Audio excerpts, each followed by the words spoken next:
እግዚአብሔር በሰማይ ነው ሲል እግዚአብሔር በግዛቱ ነው። አንተ ደግሞ በምን ነህ? በግዛት ነህ ማለት ነው። እዚህ ምድር ላይ የሚፈጸመው ማንኛውም ነገር ያንተ ፍቃድ እንጂ የሌላ ፍቃድ አይደለም ይላል። ኢየሱስ ዳግም ተወልዷል ብለሃል እንዴ? አዎ። እግዚአብሔርንና ልጁን በሚያስነውር ፑልፒት ስር አትቀመጡ። እግዚአብሔር በሰማይ ነው ሲል እግዚአብሔር በግዛቱ ነው። አንተ ደግሞ በምን ነህ? በግዛት ነህ ማለት ነው። እግዚአብሔር በየመድረኮቻችን የዚህና የዛን ኪስና ጓዳ የሚሞላ ለብልጥግና የሚሰራ ምድራዊ ከበርቴ አደረግነው። ወንጌል የእግዚአብሔር የምህረት ደብዳቤ ነው። ኦፍ ኮርስ ወንጌል የምስራች ነው። የምስራች ሁሉ ግን ወንጌል አይደለም። መልካም ዜና ሁሉ ወንጌል አይደለም። በጎ ዜና ሁሉ ወንጌል አይደለም። ምክንያቱም ምን ትላለህ? ምን እናርግ? ጥበብ ስጠን፣ ምክርህን ለግሰን፣ ምሪትህን አሳይ። እግዚአብሔር በሰማይ ነው፣ አንተ ደግሞ በምንድን ነው? በምድር ነህ። እግዚአብሔር በሰማይ ነው ሲል እግዚአብሔር በግዛቱ ነው። አንተ ደግሞ በምን ነህ? በግዛት ነህ ማለት ነው። ሰው ልጅ ይገዛል። በምድር ላይ የሚፈጸመው የማን ነው? የሰው ልጅ ሐሳብ፣ የሰው ልጅ ፍቃድና የሰው ልጅ ስልጣን ነው። ምክንያቱም የማግዛት ነው፣ የሰው ግዛት ነው። ማንም ኃይል በደንብ አድምጡ። የትኛውም ኃይል ከሰው ተጻራሪ ሆኖ ቢገባ ኢሌጋል። መንፈሳዊ ዓለም ላይ ጣልቃ መግባት እንደማትችሉ አንድም ኃይል ያለናንተ ፍቃድ ምን ማለት አይችልም። እግዚአብሔር ግን የሚያስተዳድረው ዓለም መንፈሳዊ ዓለም በመባል ይታወቃል። ምድር የማነች? ያንተ ነች። እዚህ ጋር ቆም ብለን እስቲ ትንሽ ነገር እንበልበት። ምን እያለ ነው? እግዚአብሔር ግዛት አለው፣ አንተም ግዛት አለ። የእግዚአብሔር ግዛት ሰማይ ይባላል፣ ያንተ ግዛት ደግሞ ምድር ይባላል እያለ ነው። እንቀጥል እስቲ። ተመልከቱ እንግዲህ የወርድ ኦፍ ፌዝን በሽታ ተመልከቱ። እዚህ ምድር ላይ የሚፈጸመው ማንኛውም ነገር ያንተ ፍቃድ እንጂ የሌላ ፍቃድ አይደለም ይላል። የማ ፍቃድ ለማለት ነው? የእግዚአብሔር ፍቃድ ፈጽሞ በምድር ላይ ሊፈጸም አይችልም። ምድር ላይ የሚፈጸመው እያንዳንዱ ነገር የማ ፍቃድ ነው? ያንተ ፍቃድ ነው ብሎ እግዚአብሔር ምድርን የማስተዳደር ምንም አይነት አቅም እንደሌለው ባንተ ካልተጠቀመ ባንተ ካልሰራ በስተቀር በራሱ ምንም ማድረግ እንደማይችል አድርጎ የሚያስቀምጥ አደገኛ ትምህርት ነው። ከዚህ በላይ እኔ አምላክ ነኝ የሚል ትምህርት አለ? ፈጽሞ የለም እኮ። እዚህ ምድር ላይ አንተን ሳያስፈቅድ የሚገባ ማንኛውም አካል ካለ ኢሌጋል ነው ይላል። አውቆ ነው መንፈሳዊ ዓለም የሚለው እንጂ እግዚአብሔር ጣልቃ አይገባም ነው እያለ ያለው። ምክንያቱም መጨረሻ ላይ ሲጨርስ ሰምታችሁት ከሆነ የእግዚአብሔር የሚገዛበት ግዛት ምን ይባላል አለ? መንፈሳዊ ዓለም ይባላል አለ። ስለዚህ ይሄኛውን ዓለም አንተ እንጂ የምትገዛው እግዚአብሔር አይደለም የሚገዛው ብሎ ከእግዚአብሔር ጋር ስልጣን መከፋፈልን ያስተምራል። ይሄንን ነው እና ሄሎ ዮሐንስ እያስተማሩ ያሉት። ባይዘው አንድ ጥቅስ ልንገራችሁና ሐሳቤን ላጠቃልል። ትንቢተ ዳንኤል ምዕራፍ 4 ቁጥር 34 ላይ ያለ ሐሳብ ነው፣ አነብላችኋለሁ። ዘመኑም ከተፈጸመ በኋላ እኔ ናቡከደነጾር ዓይኔን ወደ ሰማይ አነሳው፣ አእምሮዬም ተመለሰልኝ፣ ልዑልንም ባረኩ፣ ለዘላለም የሚኖረውን አመሰገንኩ አከበርኩትም። ግዛቱ የዘላለም ግዛት ነውና መንግስቱም ለልጅ ልጅ ነውና ይልና በምድርም የሚኖሩ ሁሉ እንደምናምን ይቆጠራሉ። በሰማይም ሰራዊት በምድርም ላይ በሚኖሩ መካከል እንደ ፈቃዱ ያደርጋል። በምድርም ቤትም በሰማይ በሚኖሩ ላይ እንደ ፈቃዱ ያደርጋል ይልና እጁንም የሚከለክላት ወይም ምን ታደርጋለህ የሚለው የለም ይላል። እኛም የምናመልከው አምላክ ይሄ ነው። በሰማይም ይገዛል፣ በምድርም ይገዛል፣ እጆቹን ልኮ የፈለገውን ይሰራል። የሚከለክለው ግዛትህ አይደለም የሚለው አንድም የለም። ቸር ሰንብቱልኝ። ክርስቶስ ላይ ተሳስተን በምንም አይነት ተአምር ክርስትና ላይ ትክክል መሆን አንችልም። ምሰሶውን አፍርሰ ጎጆ እንደማቆም ወይም ደግሞ በተበላሸ መሰረት ላይ የሚያምር ህንጻ እንደመገንባት ክርስቶስ ማንነትና ስራው ወይም ደግሞ በስነ መለኮት ቋንቋ ነገረ ክርስቶስ የክርስትና ልበ ምት ነው። ሥላሴ እዛ ላይ ያጠነጥናል። የሕግ መጽሐፍ፣ የነቢያቱ መጽሐፍ፣ የእስራኤል ታሪክ፣ ሌሎችም በቅዱሳት መጽሐፍት ውስጥ ያሉ ነገሮች ሁሉ እግዚአብሔር ወልድ ላይ ያጠነጥናሉ። የኛ ከእግዚአብሔር ጋር መገናኘት፣ የእግዚአብሔር ከኛ ጋር መገናኘት ማዕከል የሚያደርገው ክርስቶስ ኢየሱስን ነው። ስለዚህ አንድ ሰው በግል በርከት ብሎም በማህበር ክርስቶስ ላይ ተሳስተው በተቀሩት የክርስትና አስተምህሮቶች ላይ ትክክል መሆን አይችሉም። አውቶማቲካሊ ነው ወደ ሌላው የሚያንጸባርቀው እዚህ ጋር የሚፈጠረው ስህተት ማለት ነው። እግዚአብሔር በየመድረኮቻችን የዚህና የዛን ኪስና ጓዳ የሚሞላ ለብልጥግና የሚሰራ ምድራዊ ከበርቴ አደረግነው። ወይም ጤናንና ፈውስን በሻማው የሚያድል የሰፈር ሐኪም አደረግነው። ወይም ስም ቁጥር እየጠራ ህዝቡን የሚያስደምም የሚያስጨበጭብ ተራ አስማተኛ አደረግነው። ግፋ ቢል የከፍታ ዘመን ለምድር የሚያመጣ በእኛ ፖለቲካ አጀንዳ የሚሰለፍ ተራ ካድሬ አደረግነው። አለኩ ባቤል ዛሬ በየመድረኮቻችን ላይ እንገነባለን። በየምድራችን ላይ እንገንብተናል። በየቤቶቻችን በየልባችን ይሄ ባቤል አለ።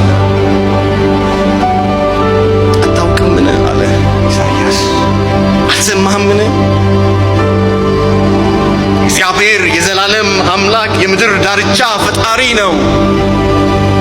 አይደክምም፣ አይታክትም፣ ማስተዋሉም በማንም አይመረመርም። ኢሳይያስ 40:28 እናንተ እግዚአብሔር ብሩካን፣ እግዚአብሔር አይነስባችሁ፣ እግዚአብሔር በሕይወታችሁ አይነስ፣ እግዚአብሔር በፌሎሺፖቻቸው አይነስ፣ በመድረኮቻቸው አይነስ። እግዚአብሔርንና ልጁን በሚያስነውር ፑልፒት ስር አትቀመጡ። ለእግዚአብሔር ቃል ስልጣን በማይንበረከክ ፑልፒት ስር አትቀመጡ። አብራችሁ የዚያ ነውር ተባባሪ አትሁኑ። የታለ የተሰበከው በሉ፣ የታለ ቃሉ ታማኝነት በሉ፣ የታለ ጥቅሶቹ የሚተረጎሙት በሉ፣ የታለ እግዚአብሔር የሚናገረው በሉ። አትተባበሩ። በርኩሰታቸው አትተባበሩ። በስንፍናቸው አትተባበሩ። ኖ በሉ፣ ሪጀክት አድርጉ። ለምን? ይሄ የኛ ቤት አይደለም፣ የኛ ቤት አይደለም። የማ ቤት ነው? የእግዚአብሔር ቤት ነው። የእግዚአብሔር ቤት ነው። የእግዚአብሔር ቤት ነው። ለጥንቷ ቤተ ክርስቲያን ቃሉን ስበክ was everything ዋና ነገር። አሁን እነዚህ ነቢያት ወጥቶ መናገር ምናምን የስድብ ማዕት ምናምን ነው የሚወርድባችሁ። ግን ቤተክርስቲያን በቃ ካላለች፣ መሪዎቿ ማስቆም ካልቻሉ፣ የማይሆን ነገር ሲሆን አይደለም ይሄ ልክ አይደለም ማለት ካልቻሉ፣ ማረም ካልቻሉ፣ በዛ ላይ ደግሞ የሌላ ቸርች ሰዎች ናቸው እነዚህ። አባል እንኳን ቢሆኑ የራሳቸው አባል ትገስጹታላችሁ፣ ታቀኑታላችሁ። ከሌላ ቦታ ነው የመጣው። መድረክ ላይ የሚፈልገውን ሐሰት ዘርቶ ይሄዳል። ማን ያገኘዋል? በቃ ዘርቶባቸው አእምሯቸው ውስጥ ከቶባቸው ይሄዳል። ስለዚህ ቤተክርስቲያን በጣም አደጋ ላይ ስለሆነች ይህንን ኃላፊነት የሁላችንም ኃላፊነት ነው። መሪዎች ብዙ ተሸርሽረዋል። ሰውየው አገልጋዩ በዚህ ሲሄድ ሚስትየው ቤት ጠርታ በነብይ የምትገለገል ምናምን ትኖራለች። እነዚህ ሐሰተኛ እየሾለኩ የሚገቡ ሞኞች ሴቶችን የሚማርኩ ይላል። እየተሽሎኮሎኩ ነው የሚሄዱት። አንዱ ስሰማ ነበረ እጸልይልኝ ባክ እንዲሆኝ ላውቆ ነው ያኛው የሚደውልልን። በቃ 5000 ብር አስገባና በዋትስአፕ እንትኑ ላክልኝ እኔ ጸሎት ላይ ነኝ ጸልይልሃለሁ ምናምን ይለዋል። ኧረ አሁን እስቲ መጀመሪያ ጸልይልኝና አስገባልኝ ይለዋል። አንተ ጊዜ የለኝም ብዬሃለሁ እኮ ከፈለክ በስልክ 5000 አስገባ፣ ገስታውስ ከፈለክ 15000 አስገባና እንትኑ ላክልኝ ጸልይልሃለሁ ይለዋል። እንግዲህ እንደዚህ አይነት ሌቦችና አጭበርባሪዎች ጸሎት የሚነግዱ ሰዎች ቸርችን ሲፈነጩበት ዝም ብለን ነው የምናየው። የ1000 ብር ጸሎት የምትፈልጉ የ10000 ብር የምትፈልጉ ምናምን የምትፈልጉ ብለው ከፋፍለው ይሄ ምድረ ነጋዴ ምድረ ምናምን ተሰልፎ የ10000 ብር ጸሎት እያለ የሚያጸልይበት ምን አይነት መንጋ ነው ያለው? ምን አይነት ህዝብ ነው ያለው? መጽሐፍ ቅዱስን ያውቃል ወይ? ለመመርመርም እኮ የሚያስችል ብቃት የሌለው ህዝብ እኮ ነው ቸርቹን እየሞላ ያለው። እንደዚህ አይነት ነገር ሲነገር መድረክ ላይ አብሮ ጠጥቶ የሚወጣ ህዝብ ምን አይነት ህዝብ ነው? ይሄ በቃለ ሕይወት እንዲቀጥል ካረግን በጣም ያሳፍራል። ቃልዮት እንዲህ አልነበረችም፣ እንዲህ መሆን የለባትም። ቢያንስ ቤታችንን ካጸዳን ቃልዮት አቋም ከያዘች አሁን አይታችኋል፣ መካነ ኢየሱስ አቋም ይዛለች። ሆፕፉሊ ሌሎቹም እያያዙ ይመጣሉ። እነዚህን ከመንገድ ካላስወጣን በስተቀር ነገ ቤተክርስቲያን እዚህ ምድር ላይ መሳቂያና መሳለቂያ ሆና ትሄዳለች። አንዷ እህት በቀደም አግኝታኝ ኢንተርቪውን ሰማው፣ እግዚአብሔር ይባርካቸዋለች። እኛ እኮ በመስከር እስኪያቅተን ድረስ ነው ጌታ ኢየሱስ ያድናል ብሎ እንኳን ለመናገር እናንተ ተብሎ ሪፈራንስ የሚሰጡት እነዚህ አጭበርባሪዎቹ በቃ በየሚዲያው የሚያደርጉት ነገር ነው። እንዴት ከነሱ ጋር አይደንቲፋይድ እኮ መሆናችን ራሱ ወንጌልን እንኳን ለመናገር እስክናፍር ድረስ ደርሰናል። ስለዚህ ምን ይደረግ ዘመኑ ነው ብሎ የሚተው ነገር አይደለም። እውነት ቤተክርስቲያን የምንወድ ከሆነ የክርስቶስ አካል ጉዳይ ያገባናል የምንል ሰዎች ከሆነ እነዚህን ነገሮች ዝም ብለን የምናይበት ነገር አይደለም። የወንጌል ምንነት እና የወንጌል ፍቺ ነው ወንጌላውያን ነን አይደለም የሚያስብለን ማለት ነው። ስለዚህ በወንጌላዊው ክርስትና ውስጥ በጣም መሰረታዊ ነው ስለ ወንጌል ያለን አስተሳሰብ፣ ስለ ወንጌል ያለን ትንታኔ፣ ስለ ወንጌል ያለን ትርጉም ማለት ነው። ምንድነው ወንጌል ነው? መጽሐፍ ቅዱሳዊ ፍቺው ምንድነው? ኢቫንጌሊዮን የሚባል ተርም ነው እሱ የሚተካው። ምንድነው? ይሁ ማለት ፕሪፊክሱ መልካም፣ ደስ የሚያሰኝ፣ በጎ ማለት ሲሆን አንጌሊዮ ማለት ደግሞ ዜና፣ አዋጅ፣ ብስራት ማለት ነው።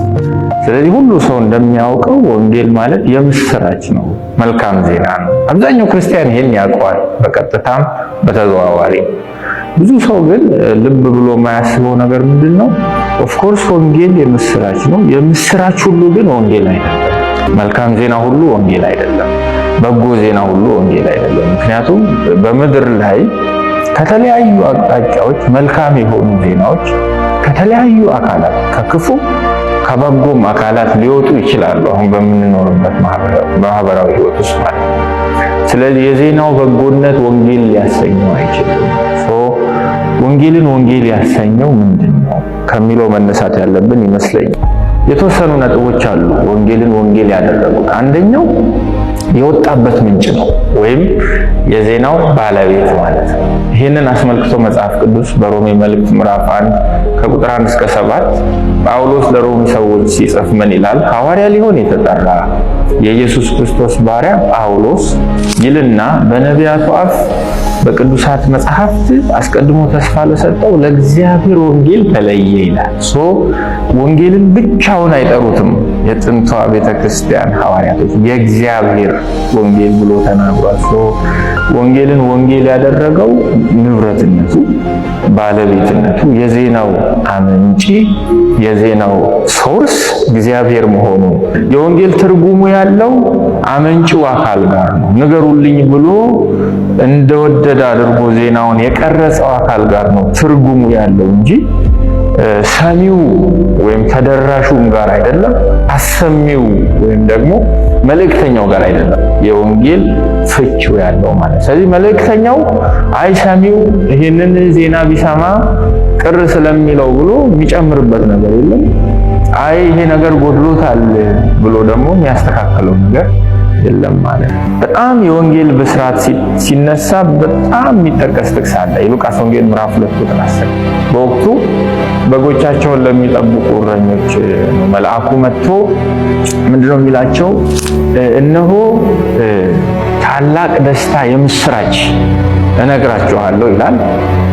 ዛሬ በዳዊት ከተማ ይላል። የምስራቹ ምን አይነት የምስራች ነው? የምስራቹ የዜናው ኮንቴንት ምንድነው ብሎ ለሚጠይቅ ሰው የተወለደው መድኃኒት ክርስቶስ ጌታ የሆነ ተወልዶላችኋል ነው የሚለው።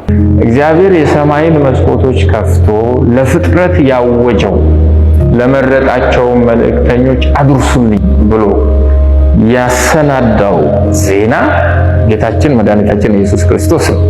በጥንቷም ቤተክርስቲያን የነበሩት ሐዋርያቶች ይህንኑ ነበር ሲያስተጋቡት የነበረው። ለምሳሌ ጳውሎስ ይህ እኔ የምሰብክላችሁ ኢየሱስ እርሱ ክርስቶስ ነው ይላቸዋል። ከእምነት የሚነሳ መታዘዝ እንዲገኝ ጸጋና ሐዋርያነትን ተቀበለን ይላል። ስለዚህ ወንጌሉ የእግዚአብሔር ነው። ይዘቱ ጌታችን ኢየሱስ ክርስቶስ ነው። ለሰው ሁሉ ደግሞ የሚነገርበት ዓላማ ከእምነት የሚነሳ ኦቢዲየንስ መታዘዝ፣ ለእግዚአብሔር መሰጠት እንዲገኝ ፎር ዚስ ቬሪ ሪዝን እናወራዋለን። ዓላማውን በግልጽ ይናገራሉ ማለት ነው። ስለዚህ የወንጌል ዓላማው ፕሪዶሚናንትሊ ሰዎችን በምድራዊ ኑሮ ማብቃት ሳይሆን፣ ሰዎችን ከድህነት ቀንበር ማውጣት ሳይሆን፣ ሰዎችን ከበሽታ ቀንበር ማውጣት ሳይሆን በቀዳሚነት ከኃጢአትና ከሞት እስራት ሰዎችን ነፃ ማውጣት ነው የወንጌል ቀዳሚ ዓላማ። አጀንዳው ይሄ ነው ማለት ነው። ወንጌልን ከሌሎች መልካም ዜናዎች የተለየ የሚያደርገው ለድሆች ብቻ አይደለም፣ ለባለጠጎች ብቻ አይደለም፣ ለበሽተኞች ብቻ አይደለም፣ ለባለጤናዎች ብቻ አይደለም። እነዚህ ነገሮች ከሰው ሊለያዩ ስለሚችሉ የሁሉ የጋራ ችግር ግን አለ፣ ኃጢአት የሚባል። ቅዱሳን ከየትኛውም የሐሰት ትምህርት በተለይ እንደ ብልጽግና ወንጌል ካሉ የስህተት ትምህርቶች ራሳቸውን የማዳን መጽሐፍ ቅዱሳዊ ግዴታም ኃላፊነትም አለባቸው። እንደው ዝም ብሎ የጌታ ኢየሱስ ስም ስለተጠራ፣ እንደው ዝም ብሎ መጽሐፍ ቅዱስ ስለተጠቀሰ እንዲህ ፍስ አድርጎ መውሰድ በኋላ መዘዙ አደገኛ ነው። ከእግዚአብሔር መንግስት ቆርጦ የሚጥለን ማለት። አንዳንድ ሰዎች ምናልባት እንደዚህ ያለ ምክር ሲሰጥ ከሐሰት አስተማሪዎች ጋር የግል ጠብ ያለን አድርጋችሁ የምታስቡ አላችሁ። ወይም በሰዎች ላይ ከንቱ በሆነ ምክንያት ተነሳስተን እየተዋጋን ያለ፣ እንደዛ አይደለም። የነፍሳት ጉዳይ ነው፣ የህይወት ጉዳይ ነው፣ የክርስቶስ ቤተክርስቲያን ንጽህና ጉዳይ ነው። የእሷ እንደ እግዚአብሔር ቃል ተጠብቆ የማበብ የህልውና ጉዳይ ስለሆነ የወንጌል ምክሬ ወንጌል የእግዚአብሔር የምህረት ደብዳቤ ነው፣ በኢየሱስ ክርስቶስ አማካይነት የመጣ። ስለዚህ የወንጌሉን የምህረት ደብዳቤ ላልደረሰው ሁሉ በማድረስ ምህረት ያገኙ መሆናቸውን አውቀው እያመኑ እንዲድኑ በርትተው እንዲያገለግሉት አሳስባቸዋለሁ፣ አደራ እላቸዋለሁ። ምን ትለናለህ?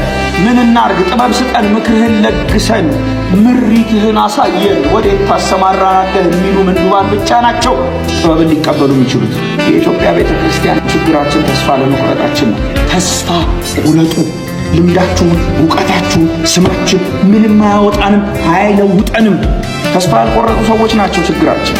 የኢትዮጵያ ቤተ ክርስቲያንን መፍትሄ እናመጣለን የሚሉ እኔ በመራት ትታደሳለች እያሉ የወንበር ፍትጊያ ላይ የገቡ እነዚህ ሰዎች ናቸው ችግሮች። ጥበባቸውን፣ እውቀታቸውን፣ የሥነ መለኮት ትምህርታቸውን የሚደገፉ ይሄ ሰው ምንም አይቀበልም ማለት ጌታ። ታዲያ ማን ነው የሚቀበለው? የሚያለቅስ ኢየሱስ ፊት ምን ላድርግ የሚል መንፈሳዊ ኪሳራውን ያመነ እርሱ ነው ተቀባይ።